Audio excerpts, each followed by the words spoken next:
Kim Adsit. How are you, Kim? Hey, how's everybody doing? I'm so excited to be here. You've been busy girl. Busy girl. It has been so much fun. I have been able to present at every single session I've been able to present. Every single one. Every single one. So you haven't had a break? I haven't had a break, but that's okay. I'm meeting tons and tons of great teachers, and it's just amazing. And I mean, you were rocking in there. Now you have a lot of sessions. What's been your favorite so far? Can you pick one? Well, what I really like to do is I love it when I have the same teachers for the whole day. Just like hang out with Kim for the whole day. So on Monday, I did my DI for the Little Guys seminar, and I had the same group of teachers the whole day, because I just feel like when I have them for the whole day, I can make connections. Like and you can build on it, you can keep it going all day. I just think you get more buy-in. Sometimes it's hard to really make a connection with people when you only see them for 75 minutes. Awesome. Now, you're almost done. You have a little pool time this afternoon. Yes, yes. But tomorrow's going to be amazing. What sessions do you guys going on tomorrow? I'm presenting with Adam. Oh, awesome. Adam Peterson. He is one of my new favorite people. New? You guys have been friends for a long time. Well, I have known Adam for probably about 10 years, but it's just last year that he and I started presenting together. Awesome. And so he and I are doing a session, and then my longtime friend, Kim Giordano. Who's in the audience right now. Who's in the audience. Woohoo, Kim! Kim and I have known each other. We met as presenters, so we have watched each other become presenters. We've known each other for over 20 years, and she and I are doing a session on Storytime STEM tomorrow. Awesome. So super excited about that too. Now, Adam's episode with his wife Trisha was already on ESGI Facebook page. Check it out. We played a fun newlywed kind of game with them. Oh my gosh, where we had they hilarious. Had to guess who it would be. I wish I could have hilarious. seen that. So make sure you check out the replay of that. And if you want to check out Kim's session, she's coming later today. So make sure if you want to check out Kim Giordano's session, stay tuned right here on Facebook. Now, what's your session about going to be here today? This session? Yes, right here. My top 10 organization tips. See, now, are you very organized? I'm a type A. Okay. Like type A. Everything has a place, put things in their place. Okay. My husband, your house, type Z. everything. Computer. Everything. Everything.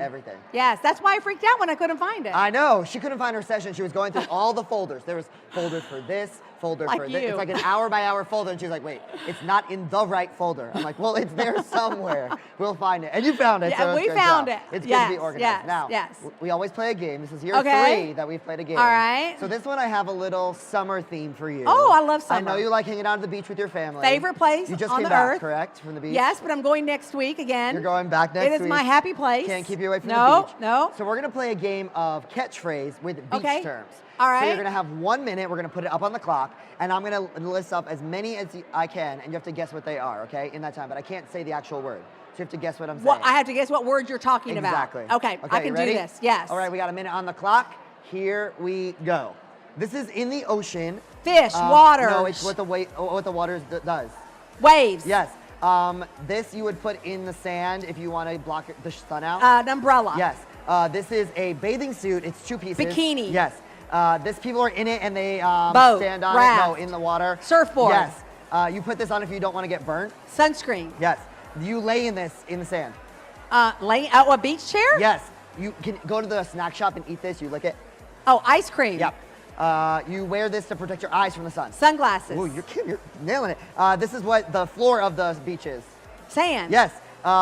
If you don't put on the other thing that you just said, you're going to get this. Sunburn. Yes. And if you go in the water and you come out, you're going to need to dry off with a towel. Yes. Woo! 11 Do seconds I know spare. the beach or what? I mean, I didn't even have to try. Absolutely, my happy place. Well, Kim, I bet you know what really helps is this. Oh, I know. I'm Italian. I talk with my hands. They're like, it's not charades. I'm like, I know, but I'll sit like this next time. That'll be better.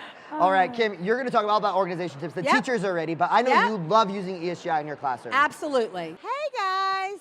So here's what we're going to do. I have got my top 10 organization tips that I'm going to share with you. I love things to be organized. The number one reason why we want to be organized is it increases instructional time. If you are spending all your time looking for things and wondering where you put it and having to go get, you are wasting valuable time. So my first tip is a tip that I think a lot of people already know me for, and it's the idea of a carpet bag. Since my kids, I don't operate a class where kids have their names taped down at tables, so they don't really have an assigned table spot. My kids have an assigned carpet spot. When I say go to your spot, they know to come to the rug because all my large group instruction is going to happen down there. So my kids have what's called a carpet bag. When they come in the morning, they get that carpet bag, they take it down to the carpet, and in it you will see all these different supplies that they will be using. Now, I've given you a handout. For those of you that are live, we will see, I don't know if we can get that handout to them or what in some way, but what I've done is I've put links on there to the blog post that will help you more, that will show you where you can find this information in more detail. It will explain each part to you, okay?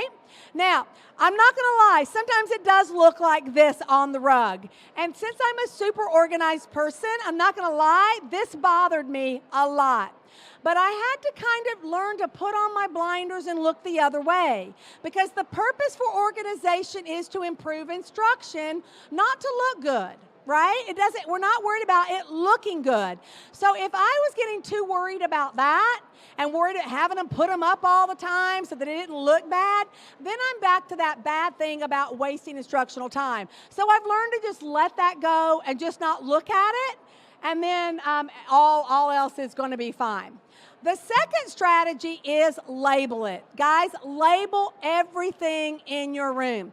These are some pictures of the things that some of the things that my kids use. If we want kids to get things in the back in the right space, let's label it. One of the best ways to label things is to put an actual picture of the item. So after I got things sorted in the bins that I wanted, I just took my camera and leaned over inside the bin and took a picture right in the bin.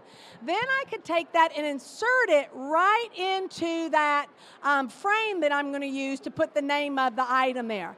I'm going to tell you that I have done this at home in my grandchildren's playroom. They are 3 and 4, and they can totally clean up the playroom by themselves after they have been in there playing for 3 or 4 hours just by teaching them to take the things. So if my 3-year-old grandson can do it, I think our 5-year-old kids can handle that too. I've also got things labeled for me. So these are how I've organized my different math strands so that when I'm getting ready to teach a certain thing, like if I'm getting ready to teach data, instead of having to look through all my math resources, I'm going to keep everything neatly tucked in the drawer. Now, I know people have all kinds of systems, and really what you got to do is pick the system that's going to work for you. My thing is out of sight. I don't like to see a lot of notebooks. I don't like to see a lot of things stacked. So I love the idea of a drawer. And then inside the drawer, I can put any notebooks or any other like baggies or stuff like that. I just have to open up the drawer and can easily find in there what I want. The other thing is, number 3, don't forget about hidden storage. Now, if you don't have a lot of closet space, create your own hidden storage. Where you see that, the ocean-looking area right there, that is actually between 2 shelves over our cubbies. All right, so there's a shelf here and a shelf here, and then the cubbies are below it. So I just hung that shelf, that piece of fabric there, to hide what's above my cubbies. I have all my construction paper stacked this way, not this way, of course, right? This way behind that. Because, you know, you start off with your construction paper looking really good in August, right? Good enough that I don't even really need that fabric there. But what happens is, come November, December, January, you got half pieces pulled out, things look like a mess, you got some packages open, so I can easily put that down. Now, why do we want to do stuff like that? Because it gives the eye a place to rest. If your room is cluttered, that means you're cluttering up your kids' brains. That means when their brain goes around the room, it's spending lots of time trying to make sense of all the things it sees. So when we can hide stuff, it doesn't clutter their brain. It lets them spend more time looking at the things we want them to look at. The other hidden storage that you saw was actually in it was an old school, and there was a place all the computers back when we had the humongous computers that were back on a ledge. This was an elevated shelf so that in case you had a chair that was in a wheelchair, they could easily access. But we don't really use that kind of computer anymore. So I hung a curtain there. Underneath there, I've got all my supplies that I'm going to use for cooking. So anytime I'm going to do a cooking activity or a science activity that requires household supplies, I know that I'm going to have them down there. Also, your closet. Guys, keep your closets organized. If your closets aren't organized, you're going to spend tons of time going in your closet and looking for things. I love the clear storage because I don't want to necessarily take pictures of everything. I do tend to label, but it's very easy for me to see, even if I have got something new and I haven't gotten a label on it, it's very easy for me just to look inside and see what's in there, and I can find things very, very quickly. All right, number 4, organize your daily materials. I will tell you that the tags to make these are on my blog today as a free download. So if you go to my blog, kindergals.blogspot.com, you can nab up these free labels that you see right here to help you get organized. So what I have is I have a drawer for each day. So before I leave on Friday, I'm going to organize my materials, and I'm going to have everything in there. Manipulatives, books, anything I need copied, anything that is already, I'm going to already have it copied now. Anything that had to be prepped is already prepped and in that drawer. So what this does is it alleviates the stress for the rest of the week so that I can put my effort into the instruction and in going home to my family, that I'm not at the school every day until 6, 7 o'clock. I'm staying on Friday afternoons. A lot of times my husband goes to Subway, brings the sandwiches to the school. He hangs out with me because sometimes it might even be a little bit later than what I should be there by myself. You notice Monday's drawer isn't there. Why do you think that is? Because I'm putting that stuff out, right? That stuff is out where it needs to be. Because at the end of each day, I'm going to take the stuff out of those drawers and go ahead and put the stuff that I need for large group in my large group area. The stuff I need for small group in my small group area. If I've got an activity we're going to do at a table, I'm going to go ahead and get it in bowls and put it by that table so that I'm not having to organize these materials at that time. The other stacker helps me get prepped for the week. So I have a drawer that says ready. When things are ready for next week, I put them in that drawer. I have a drawer that says to make. That's the stuff I need to get ready for next week. I love having that drawer because I've always found that parents want to help if we just get organized enough to let them help. So when my parents come to pick up their kids, many of them will grab something out of that drawer, take it home, prep it, and bring it back. So my job is, whenever I get ready to put stuff in there, to go ahead and put it in a bag with the paper and the stuff that they're going to need to make that happen. Then the last drawer is called put away, because how many times do you get finished with something, you know you need to put it back with it where it belongs, but you don't have the time to do it. So what do you do with it? You just set it down, right? And the next thing you know, you look around your room and there is just stuff stacked everywhere. So instead, when I get done with things, instead of worrying about putting it away, I just stick it in that put away drawer. Then when that put away drawer gets so full that I can't put another thing in it, I open up that drawer, take the stuff out, sort it, and get it put away.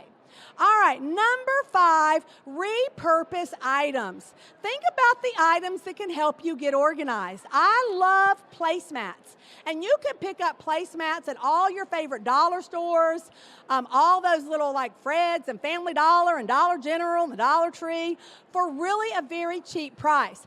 I have my kids, when they're working at my table, everybody has a placemat. This means when they're working at my table, all their supplies go on their placemat. This eliminates the he's got mine, all right? It makes it very clear whose resources belong to whom. I also love the idea of the baby shoe bag. I picked this up at the Dollar Tree. I can hang it right on the back of my easel that I'm using to do my charting with. It has all the tools that I'm going to use to chart. It has my markers, my wiki sticks, my fix-it tape. Anything that I'm going to use, I'm going to put right there. And then, of course, I love the rolling cart.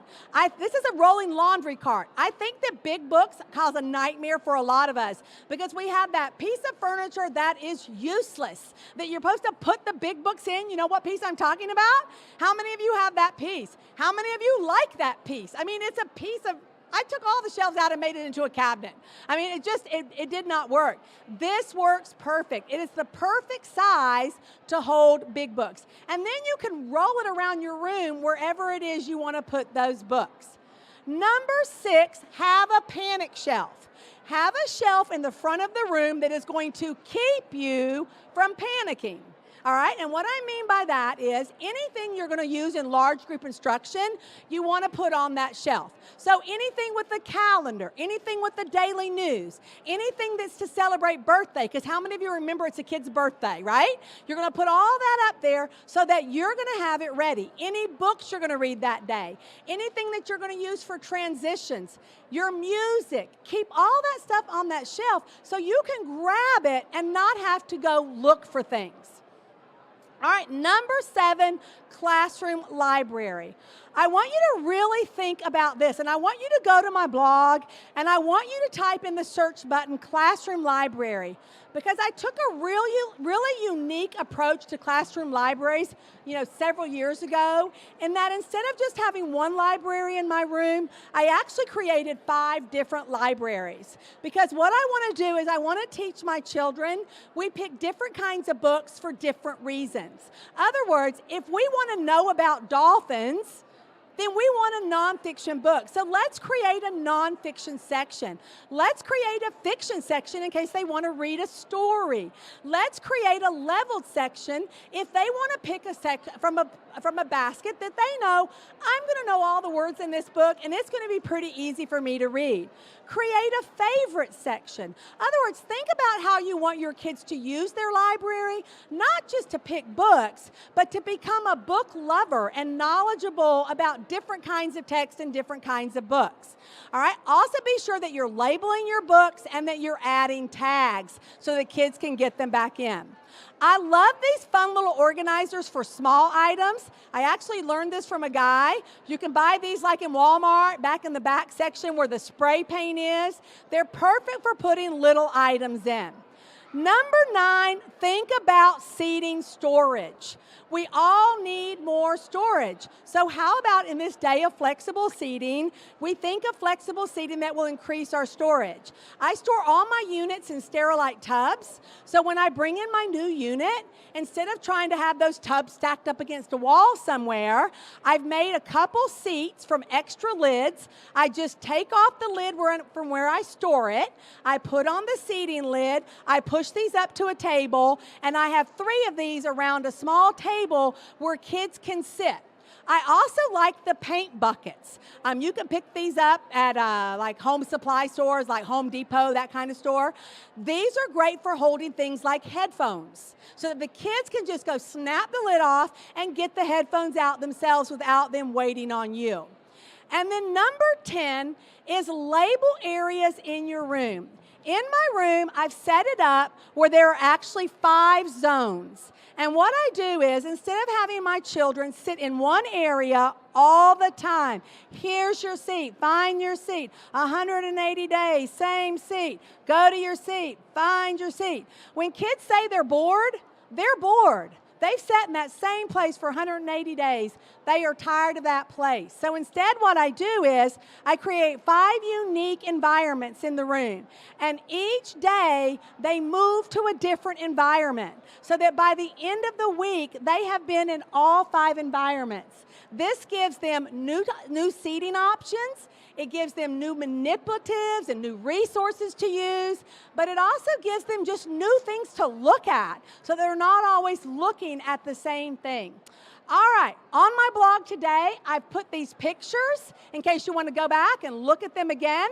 I've typed up the text in case you want to go back and read it. So be sure you hop over to Kindergals today, grab your freebie, and you can read and see these ideas again.